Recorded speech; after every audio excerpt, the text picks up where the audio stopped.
Yeah, you can say I've been playing football myself and reached the highest U19 league in Denmark. But I wasn't good enough to be a professional football player. Okay. So I first had 6 years in athletics and then 4 years on the Danish bobsleigh team. And then in 2004, I got the idea that I want to be a throwing coach. اوكي، انا سالته ازاي جت في دماغك فكره ان انت تبقى مدرب رميات تماس، فقال لي انا كنت بلعب كوره كويس جدا لكن ما كنتش بالمستوى اللي يقدر يخليني العب محترف، فبعد كده ابتديت ان انا العب العاب اخرى، ثم بعد كده ابتديت افكر ازاي ان انا ممكن اشتغل في الكوره مره ثانيه لغايه ما جت في دماغي فكره ان انا اكون مدرب رميات تماس. توماس، you know, do you find it difficult to convince players how important your job is? Because I'm sure for other coaches it's all right. It's of course if you sit down with Jurgen Klopp or with Frank de Boer at Ajax back then, or any of the other coaches that you're working with, I'm sure that they will be convinced straight away. But do you find it difficult to convince the players themselves of how important your job is? No, it's not difficult for me because all football players, they want to win a match. And when I tell the players that there are 40 to 60 throw-ins in a match and most teams are losing the ball more than 50% of the occasions when they have a throw-in under pressure where the players are marked, then the players can see it's a really important part of the football game. So I only have motivated players when I'm coaching. So it's fantastic to be a throwing coach. سألته أنا متأكد إن أنت عشان تقنع مدربين بمدى أهمية وظيفتك ده مش صعب، لأن أكيد أي مدرب أي تفصيلة صغيرة خاصة في الليفل ده هيحس إن هي هتساعده، هيحاول إن هو يستفيد منها. لكن هل بتلاقي صعوبة إن أنت تقنع اللعيبة بأهمية وظيفتك بالنسبة للمباريات وبالنسبة لشغلهم؟ فقال لي بالعكس، أنا شايف إن إقناعي للعيبة بيبقى سهل جدا لما بقول لهم بكل بساطة إن كل مباراة فيها متوسط ما بين من 40 ل 60 رمية تماس، وإن معظم الفرق بتخسر أكتر من 50% من رميات التماس اللي بيلعبوها وبيبقى عليهم ضغط فيها بسبب عدم اهتمامهم بالتدريب عليها.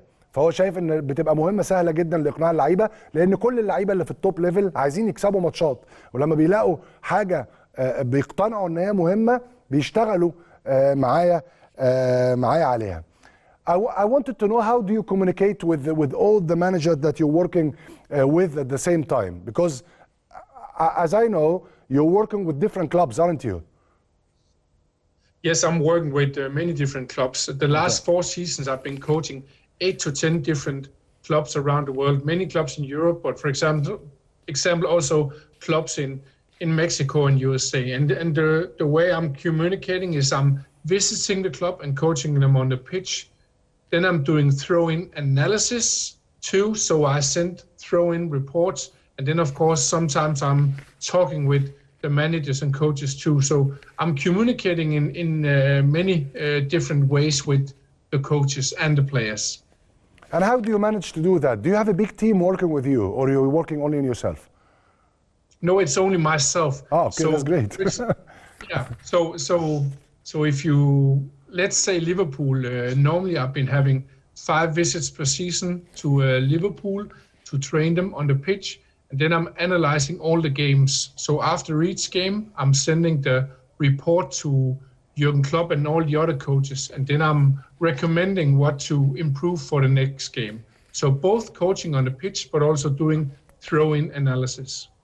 يعني طبعا انا سالته ازاي بتقدر ان انت تمانج، او ان انت تقدر ان انت تتواصل مع المدربين ومع الفرق اللي انت بتشتغل معاها، لان حسب ما انا فهمت انت بتشتغل مع اكتر من فرقه في نفس الوقت. فقال لي في اخر 4 مواسم انا بدرب بشتغل مع من 8 ل 10 فرق في الموسم الواحد، وبشتغل معاهم عن طريق ان انا بروح التريننج جراوند، بروح الملاعب بتاع التدريب، وبشتغل مع اللعيبه ومع الجهاز الفني في الملعب على ازاي ان هم يشتغلوا، يبقى في تاكتكس في رميات التماس دفاعيا وهجوميا. واللي بيساعدني اكتر ان انا بعمل تحليل للمواقف، اناليسيز، يعني بحلل المواقف الرميات التماس اللي خسروها او اللي اشتغلوا فيها بشكل كويس عشان اقدر ان انا ادربهم عليها. فسالته هل انت معاك تيم كبير بيشتغل معاك عشان تقدر تمانج ان انت تشتغل مع اكتر من نادي؟ فقال لي لا، انا بشتغل لوحدي.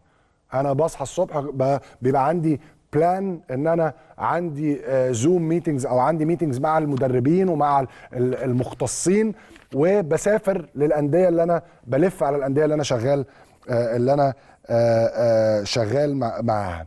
I wanted to ask you about Salah, of course, and how and you've been working with him closely, of course, by working with Jurgen Klopp and the technical staff.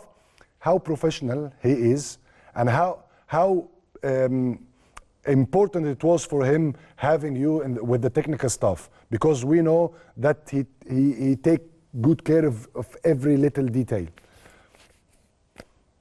Yes, it's been really a pleasure to work with Jurgen Klopp, because he's a really good leader, and the way he's leading people good is that he's giving responsibility to people. So I have a free role in Liverpool FC. It's not like Jurgen Klopp is saying you have to do this. No, he trusts me and my knowledge around throw-ins. So it's fantastic to work with not only him but also the rest of the staff. So it means that I can use all my knowledge and not only a little bit. So yeah, it's fantastic to work with Liverpool FC, and of course also all the players, including Mo Salah too. Okay, Thomas Gronemark, the throw-in coach at Liverpool and at other many clubs in Europe. Thank you very much for joining us, and I wish you very good luck, of course. دي كانت يعني لقائنا مع توماس جرونيمارك، مدرب رميات التماس في ليفربول.